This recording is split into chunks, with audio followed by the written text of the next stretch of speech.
సచివాలయంలో 29 గ్రామాల రైతులతో సీఎం చంద్రబాబు సమావేశమయ్యారు. ప్లాట్ల కేటాయింపు, జరీబు భూములు, అసైన్డ్ భూములపై భేటీలో చర్చించారు. కూటమి ప్రభుత్వం ఏర్పాటు చేసిన తర్వాత తొలిసారి రైతులతో సీఎం భేటీ అయ్యారు. రాజధాని కోసం భూములిచ్చిన రైతుల పట్ల తమకు పూర్తి స్థాయి సానుభూతి ఉందన్న చంద్రబాబు వారి సమస్యలను పరిష్కారం చేస్తామని హామీ ఇచ్చారు. సీఎం చంద్రబాబుతో సమావేశం తర్వాత తమ అనుమానాలు నివృత్తి అయ్యాయన్నారు రైతులు.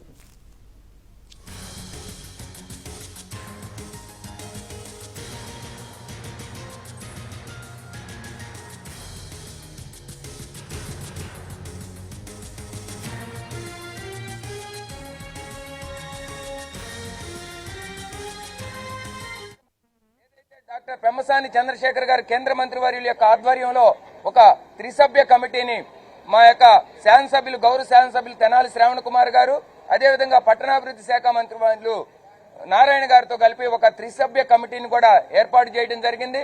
ప్రతి 3 నెలలకు ఒకసారి ముఖ్యమంత్రి గారు ఈ యొక్క అమరావతి రైతు ప్రతినిధులతో రైతులతో మీ యొక్క సమస్యల మీద మాట్లాడుతామన్నారు. అదేవిధంగా ప్రతి నెల కూడా ఈ త్రిసభ్య కమిటీకి మీ యొక్క సమస్యలు కానీ చిన్న చిన్న ఏమైనా ఉంటే దయచేసి మీరు అవగాహన ఏర్పరచుకోండి.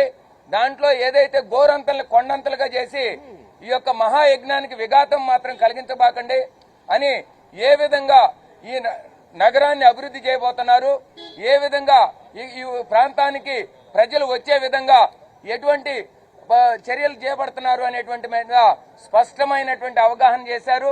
ఏదైతే డాక్టర్ పెమ్మసాని చంద్రశేఖర్ గారు కేంద్ర మంత్రి వర్యుల యొక్క ఆధ్వర్యంలో ఒక త్రిసభ్య కమిటీని మా యొక్క శాసనసభ్యులు గౌరవ శాసనసభ్యులు తెనాలి శ్రావణ్ కుమార్ గారు, అదేవిధంగా పట్టణాభివృద్ధి శాఖ మంత్రి వర్యులు నారాయణ గారితో కలిపి ఒక త్రిసభ్య కమిటీని కూడా ఏర్పాటు చేయడం జరిగింది. ప్రతి 3 నెలలకు ఒకసారి ముఖ్యమంత్రి గారు ఈ యొక్క అమరావతి